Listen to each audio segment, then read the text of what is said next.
Animation movie মানেই হচ্ছে বাচ্চাদের মুভি, তাই না? কিন্তু শ্রেক মুভিটি এসে এই ভুল ধারণাটি পুরোপুরি ভেঙে দেয়। অবশ্যই 3D অ্যানিমেশন মুভির সূত্রপাত হয় টয় স্টোরি মুভি দিয়ে, তবে সিজিআই অ্যানিমেশন মুভিকে বড়দের দেখার উপযোগী করে তোলার সূত্রপাত হচ্ছে শ্রেক মুভিটি। এই মুভি প্রথম অ্যানিমেশন মুভিকে অস্কার পাওয়ার লেভেলে নিয়ে যায় এবং এটিই হচ্ছে এসব অ্যানিমেশন মুভি জগতের প্রথম অস্কার প্রাপ্ত মুভি। শ্রেক মুভিটি এসে ডিজনির অহংকারকে পুরোপুরি ঘুরিয়ে দেয়। এরপর থেকেই ডিজনি এসব অ্যাডাল্ট অ্যানিমেশন মুভি তৈরি করতে শুরু করে। আর তোমরা এক্সপ্লেইনটি দেখার মধ্যে আইডিয়া করে বলবে এই মুভিটি কত থেকে কত সালের মধ্যে তৈরি হতে পারে। আর কথা না বাড়িয়ে শুরু করছি। গল্পের শুরুতেই আমরা মুভির মূল হিরো শ্রেককে দেখতে পাই। সে দেখতে কুৎসিত কদাকার এক রাক্ষসের মতো ছিল। সবাই তাকে রাক্ষস মনে করে খুব ভয় পেত। সেই রাজ্যের রাজা লর্ড ফারকোয়াট রূপকথার চরিত্রগুলোকে অপছন্দ করত। তাই সে তার রাজ্য থেকে রূপকথার চরিত্রমুক্ত অর্থাৎ জাদুকরী সকল জিনিসকে তার রাজ্য থেকে তাড়িয়ে দিতে চাইত। যেহেতু শ্রেক দেখতে এক রাক্ষসের মতো ছিল, তাই তাকেও ধরে আনার জন্য রাজা বিভিন্ন সময় লোক পাঠাতো, কিন্তু তারা সবাই শ্রেককে ভয় পেয়ে পালিয়ে যেত। একদিন দেখা যায় রাজা ফারকোয়ার্ডের সৈন্যরা রূপকথার চরিত্রগুলোকে কিনে নিয়ে বন্দি বানাচ্ছে। তখন সেখানে এক বুড়ি কথা বলতে পারা এক ডঙ্কিকে নিয়ে আসে বিক্রি করার জন্য, কিন্তু ডঙ্কি সৈন্যদের সামনে কোনো কথা বলছিল না। তারা মনে করেছিল বুড়িটি হয়তো মিথ্যা কথা বলছে। তখন এক পরীর শরীর থেকে কিছু জাদু ডঙ্কির শরীরে পড়ে, তাই সে উড়তে থাকে। তখনই ডঙ্কি কথা বলে উঠে আর রাজার সৈন্যরা তাকে ধরার জন্য তার পিছু ছুটতে থাকে। সে দৌড়াতে দৌড়াতে হঠাৎ শ্রেকের সাথে ধাক্কা লাগে। তখন রাজার সৈন্যরা শ্রেককে দেখে ভয়ে পালিয়ে যায়। তাই ডঙ্কি তার জীবন বাঁচানোর জন্য শ্রেককে তার বন্ধু বানাতে চাচ্ছিল, কিন্তু শ্রেককে তো সবাই ভয় পায় এবং সে সবার থেকে আলাদা থাকে। তাই সে ডঙ্কিকে বারবার এখান থেকে চলে যেতে বলছিল, কিন্তু ডঙ্কি তার পিছে পিছে ঘর অবধি চলে আসে এবং তার ঘরে থাকার জন্য আবদার করতে থাকে। কিন্তু শ্রেক সরাসরি না বলে দেয়, তবুও ডঙ্কি সেখান থেকে যাচ্ছিল না। তাই শ্রেক শুধু আজকের রাতের জন্য তাকে তার ঘরের বাইরে থাকতে দিয়েছে। রাতে শ্রেক যখন ডিনার করছিল, তখন সে দেখে রূপকথার চরিত্রগুলো তার ঘরে চলে এসেছে। সে বাহিরে বের হয়ে দেখে রূপকথার চরিত্রগুলোর পুরো 14 গোষ্ঠী তার নিরিবিলি জলাশয়ে এসে জড়ো হয়েছে। সে সবাইকে রাগ হয়ে সেখান থেকে চলে যেতে বলে, কিন্তু তারা কোনোভাবেই যাচ্ছিল না। তারা বলে, আমাদের এখানে রাজা ফারকোয়ার্ড পাঠিয়েছে। তখন শ্রেক বলে, তাহলে আমাকে বলো রাজা ফারকোয়ার্ডের রাজ্য কোথায়? কিন্তু কেউ ভয় কিছু বলছিল না। তখন ডঙ্কি বলে, আমি জানি, কিন্তু শ্রেক তার উপর কোনো ইন্টারেস্টেড ছিল না। তবুও কেউ কিছু না বলায় শ্রেক বাধ্য হয়ে ডঙ্কিকে নিয়ে রাজ্যের দিকে রওনা হয়। ডঙ্কি রাস্তায় অতিরিক্ত বকবক করে শ্রেকের পুরো মাথা খেয়ে ফেলছিল। এরপর আমরা রাজা ফারকোয়ার্ডকে দেখতে পাই, যে একজন বামন ছিল, মানে বাট্টু ছিল। রাজার সৈন্যরা তার সামনে একটি ম্যাজিক মিরর নিয়ে আসে। রাজা ম্যাজিক মিররকে প্রশ্ন করে তার রাজ্য কি সব থেকে সুন্দর রাজ্য, কিন্তু ম্যাজিক মিরর বলে, আপনি তো কোনো রাজাই নন। আপনি তখনই রাজা হতে পারবেন যখন একজন রাজকুমারীকে বিয়ে করবেন। তখন ম্যাজিক মিরর রাজাকে 3 জন রাজকুমারীর ছবি দেখায়। তার মধ্যে 3 নম্বর রাজকুমারী প্রিন্সেস ফিওনাকে রাজার পছন্দ হয়, কিন্তু সমস্যা হচ্ছে সে একটি ড্রাগন দ্বারা রক্ষিত একটি দুর্গের মধ্যে বন্দী হয়ে আছে। তাকে যে বিয়ে করবে সে তাকে উদ্ধার করে আনতে হবে। কিন্তু রাজা তো ছিল ভীতু, তাই সে নিজে রাজকুমারীকে উদ্ধার করতে না গিয়ে সিদ্ধান্ত নেয় একটি টুর্নামেন্ট আয়োজন করার। যে ব্যক্তি এই টুর্নামেন্টে বিজয়ী হবে সে শুধু প্রিন্সেস ফিওনাকে উদ্ধার করে আনার সুযোগ পাবে। অন্যদিকে শ্রেক এবং ডঙ্কি রাজা ফারকোয়ার্ডের রাজ্যে চলে আসে, কিন্তু তারা সেখানে পুরো রাজ্যে কোনো লোকজনকে দেখতে পাচ্ছিল না, কারণ তারা সবাই রাজার টুর্নামেন্ট আয়োজনে গিয়েছিল। এরপর শ্রেক আর ডঙ্কিও রাজার প্রতিযোগিতার স্থানে চলে আসে। তখন রাজা তার সৈন্যদের আদেশ দেয় শ্রেককে মারার জন্য, কিন্তু শ্রেক একাই সবাইকে মেরে হারিয়ে দেয়। তা দেখে দর্শক শ্রেকের জন্য হাততালি দিচ্ছিল। তখন রাজা চালাকি করে শ্রেককে বিজেতা ঘোষণা করে, যাতে সে ওই ভয়ঙ্কর ড্রাগনের দুর্গ থেকে রাজকুমারীকে উদ্ধার করে আনে। কিন্তু শ্রেক তো এখানে এসেছে তার জলাভূমি থেকে রূপকথার চরিত্রগুলোকে সরিয়ে নেওয়ার জন্য। তাই রাজা তার সাথে এই বলে চুক্তি করে যে সে যদি রাজকুমারীকে ড্রাগনের সে দুর্গ থেকে উদ্ধার করে আনতে পারে, তাহলে তার জলাভূমি থেকে সকল রূপকথার চরিত্রগুলোকে সরিয়ে নেওয়া হবে। এরপর শ্রেক এবং ডঙ্কি রাজকুমারীকে উদ্ধার করার জন্য রওনা হয়। তারা দিন রাত হেঁটে হেঁটে ফাইনালি সেই দুর্গের সামনে পৌঁছে যায়। কিন্তু দুর্গের চারদিকে ছিল ফুটন্ত লাভা এবং তার উপর একটি মাত্র কাঠের ব্রিজ ছিল।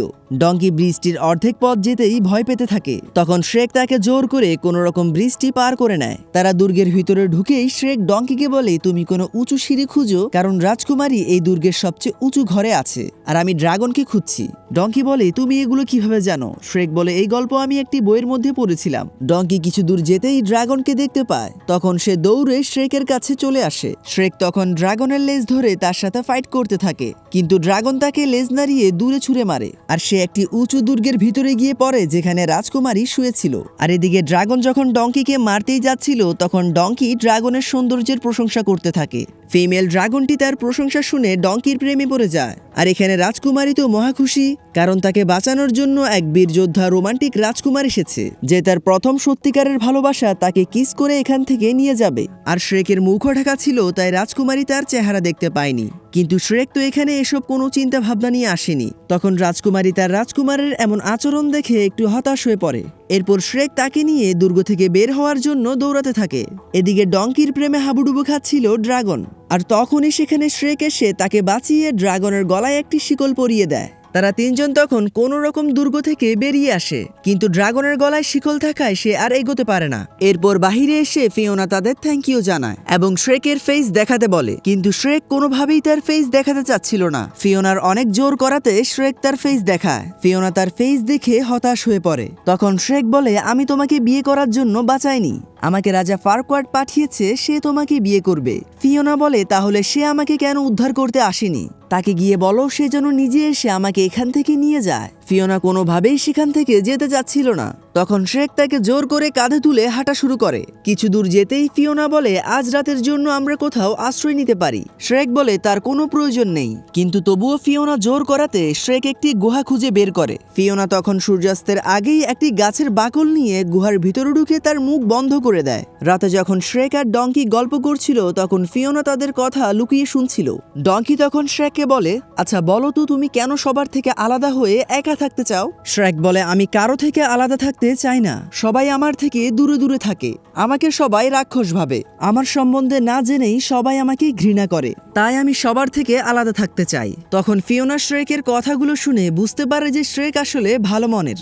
পরদিন সকালে ফিওনা সবার জন্য নাস্তা তৈরি করে। শ্রেক আর ডঙ্কি ঘুম থেকে উঠে এটা দেখে অবাক হয়ে যায়। এরপর তারা আবার রাজ্যের দিকে রওনা হয়। রাস্তায় ফিওনাকে ধরে নেওয়ার জন্য একদল ডাকাত তাদের উপর হামলা করে, কিন্তু ফিওনা একজন ডাকাতকে খুবই স্টাইলিশ ভাবে উত্তম মধ্যম দেয়। ডঙ্কি আর শ্রেক এটা দেখে পুরো হা হয়ে যায়। এরপর ফিওনা দেখে শ্রেকের পিছনে ডাকাতদের ছোড়া একটি তীর লেগে আছে, কিন্তু শ্রেকের কোনো খবরই ছিল না। তখন ফিওনা তীরটি বের করার চেষ্টা করে, কিন্তু শ্রেক কোনোভাবেই তা করতে দিচ্ছিল না। ফিওনা রাগ হয়ে এক টান দিয়ে তীরটি বের করে ফেলে। তখন ডঙ্কি রক্ত দেখে অজ্ঞান হয়ে যায়। এরপর তারা আবার রাজ্যের পথে রওনা হয়। যাওয়ার পথে দেখা যায় শ্রেক একটু বেশি ফিওনার প্রতি যত্নবান হয়। সে ফিওনাকে একটি ব্যাঙ দিয়ে বেলুন বানিয়ে দেয়। ফিওনাও তাকে একটি সাপ দিয়ে বেলুন বানিয়ে উপহার দেয়। তারা একে অপরের সাথে খুবই দুষ্টামি করতে থাকে। তারা যখন রাজ্যের কাছাকাছি আসে তখন সূর্য অস্ত যাওয়ার সময় হয়ে যায়। তাই ফিওনা তখন বলে যে রাতে আমাদের কোনো এক জায়গায় আশ্রয় নেওয়া দরকার। তাই তারা একটি উইন্ড মিলে আশ্রয় নেয়।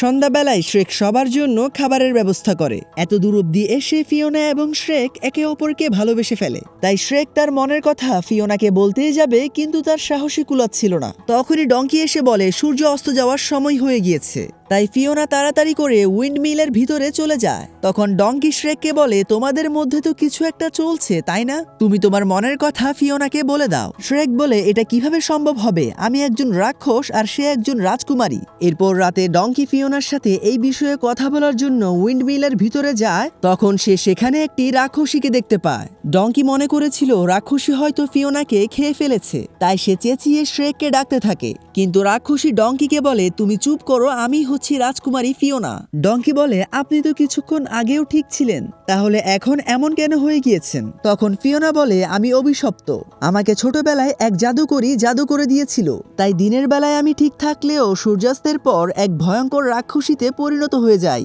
আমার সত্যিকারের ভালোবাসার প্রথম কিস আমাকে এই অভিশাপ থেকে মুক্ত করবে, তাই আমাকে কাল সূর্যাস্তের আগেই রাজা ফারকোয়ার্ডকে বিয়ে করতে হবে। তুমি আমাকে ওয়াদা দাও শ্রেককে এই বিষয়ে কিছুই বলবে না। ডঙ্কি বলে, ঠিক আছে, কিন্তু তোমার আর শ্রেকের মধ্যে কিছু একটা কমন আছে না? তখন ফিওনাও শ্রেককে ভালোবেসে ফেলেছিল। ফিওনা বলে, আমার মতে এরকম এক কুৎসিত রাক্ষসীকে কে পছন্দ করবে, কে বা বিয়ে করতে চাইবে? তখন আবার শ্রেক একটি ফুল নিয়ে ফিওনাকে তার মনের কথা বলার জন্য দরজার বাহিরে এসেছিল, কিন্তু সে ভিতর থেকে ফিওনার এতটুকু কথা শুনতে পেয়েছিল যে এক কুৎসিত রাক্ষসকে কে পছন্দ করবে, কে বা বিয়ে করতে চাইবে। শ্রেক বুঝে নাই ফিওনা হয়তো এটা তার জন্য বলেছে, তাই তার মন ভেঙে যায়। এরপর ফিওনা সিদ্ধান্ত নেয় শ্রেককে সত্য কথাটা বলে দেবে, কিন্তু তার আগেই সূর্য উঠে যাওয়ায় সে আবার আগের মতো হয়ে যায়। ফিওনা যখনই তার মনের কথা শ্রেককে বলতে যাবে তখন শ্রেক বলে, তোমার আর কিছু বলার দরকার নেই, কাল রাতে আমি সব শুনে নিয়েছি। কে বা এক কুৎসিত রাক্ষসকে পছন্দ করবে, বিয়ে করতে চাইবে বলো? কিন্তু ফিওনা মনে করেছে শ্রেক এই কথাটা তার জন্য বলেছে, তাই তাদের মধ্যে একটা ভুল বোঝাবুঝি হয়ে যায়। আর তখনই রাজা ফারকোয়ার্ড তার সৈন্যদের নিয়ে সেখানে চলে আসে, আর কথা অনুযায়ী রাজা শ্রেকের জলাভূমি থেকে রূপকথার চরিত্রগুলোকে সরিয়ে নেয় এবং তাকে এখান থেকে আসতে বলে, তার আর কোনো কাজ নেই। আর ফিওনাকে রাজা বিয়ে করার প্রস্তাব দেয়। তখন ফিওনা রাজি হয়ে যায় এবং বলে আজ সূর্যাস্তের আগেই বিয়েটি সম্পন্ন করার কথা। এদিকে ডঙ্কি বলে, শ্রেক, ফিওনা তোমাকে ছেড়ে চলে যাচ্ছে, তুমি কিছু করবে না? শ্রেক বলে, চলে যাক, তাতে আমার কি? ডঙ্কি বলে, তুমি ভুল করছো শ্রেক, কাল রাতে আমি তার সাথে কথা বলেছি। শ্রেক বলে, আমি সব শুনেছি, তোমরা দুজন মিলে কি কথা বলছিলে, আর কিছুই বলা লাগবে না, তুমি এখান থেকে চলে যাও, আমার আর কাউকে লাগবে না। শ্রেক তাকে খুব বকাঝকা করে। এরপর আমরা দেখতে পাই শ্রেক তার জলাভূমিতে তো চলেই এসেছে, কিন্তু তার মন অনেক খারাপ ছিল, সে কিছুই খাচ্ছিল না। অন্যদিকে ফিওনারও মন খারাপ ছিল এবং সেও কিছু খাচ্ছিল না। এদিকে ডঙ্কিরও মন খারাপ হয়ে আছে, আর তখন দেখা যায় সেখানে ডঙ্কির দুঃখে ড্রাগনটিও এসে কান্না করছিল। এরপর ডঙ্কি শ্রেককে সত্যিটা বলতে আসে, কিন্তু শ্রেক তার কোনো কথাই শুনছিল না। শ্রেক বলে, ও আমাকে কুৎসিত রাক্ষস বলেছিল, আমাকে ঘৃণা করে। ডঙ্কি বলে, আরে না, ও তোমাকে লাইক করে, ওই দিন রাতে ও তোমার কথা বলছিল না, অন্য কারো কথা বলছিল। তখন শ্রেক বলে, ওই দিন ফিওনা তাহলে কার কথা বলছিল? ডঙ্কি বলে, তুমি নিজে গিয়ে তাকে জিজ্ঞাসা করো। তখন ডঙ্কি তার ড্রাগনকে ডাকে এবং তারা তার পিঠে চড়ে রাজার মহলের দিকে রওনা হয়। অন্যদিকে আমাদের ফিওনা এবং রাজা ফারকোয়ার্ডের বিয়ের সিন দেখানো হয়। আর তখনই শ্রেক সেখানে এসে ফিওনাকে বিয়েটি করতে নিষেধ করে, কারণ ফারকোয়ার্ড রাজা হওয়ার জন্য তাকে বিয়ে করছিল, সে তার সত্য ভালোবাসা নয়। ফিওনা বলে, তুমি সত্য ভালোবাসা সম্পর্কে কি জানো? তখন শ্রেক তোতলাতে থাকে, আর সেখানে সবাই হাসাহাসি করছিল। আর এদিকে সূর্যাস্ত হওয়ার সময় হয়ে গিয়েছে। তখন ফিওনা বলে, আমি তোমাকে সত্যটা আগেই দেখাতে চেয়েছিলাম। আর তখনই সূর্যাস্ত হয়ে যায় এবং ফিওনা এক রাক্ষসীতে পরিণত হয়ে যায়। সেখানে থাকা সবাই ভয় পেলেও শ্রেকের দৃষ্টিতে ফিওনাকে অনেক সুন্দর দেখাচ্ছিল। তখন ফারকোয়ার্ড তার সৈন্যদের শ্রেক এবং ফিওনাকে বন্দী করার আদেশ দেয়, কিন্তু শ্রেক রাজার সৈন্যদের মেরে একটি সিটি বাজাতেই সেখানে ডঙ্কি এবং তার গার্লফ্রেন্ড ড্রাগনটি এসে ফারকোয়ার্ডকে খেয়ে ফেলে। এরপর শ্রেক ফিওনাকে বলে সে তাকে এই রূপেই অনেক ভালোবাসে। তারা একে অপরকে কিস করতেই ফিওনার অভিশাপ কেটে যায়, কিন্তু সে রাক্ষসী রূপেই থেকে যায়, কারণ এটাই ছিল তার সত্য ভালোবাসার রূপ। এরপর তারা জলাভূমিতে যায় এবং রূপকথার চরিত্রগুলো সহ সকলেই খুবই ধুমধাম করে শ্রেক এবং ফিওনার বিয়ে দিচ্ছিল। এরপর শ্রেক এবং ফিওনা ঘুরতে চলে যায়, আর এখানেই মুভিটি দি এন্ড হয়।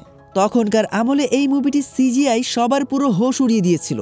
আর এক্সপ্লেইনটি কেমন লেগেছে সেটা বলতে ভুলে যেও না কিন্তু। আর লাইক, শেয়ার, সাবস্ক্রাইবের বিষয়টাও একটু দেখিও প্লিজ। Thank you.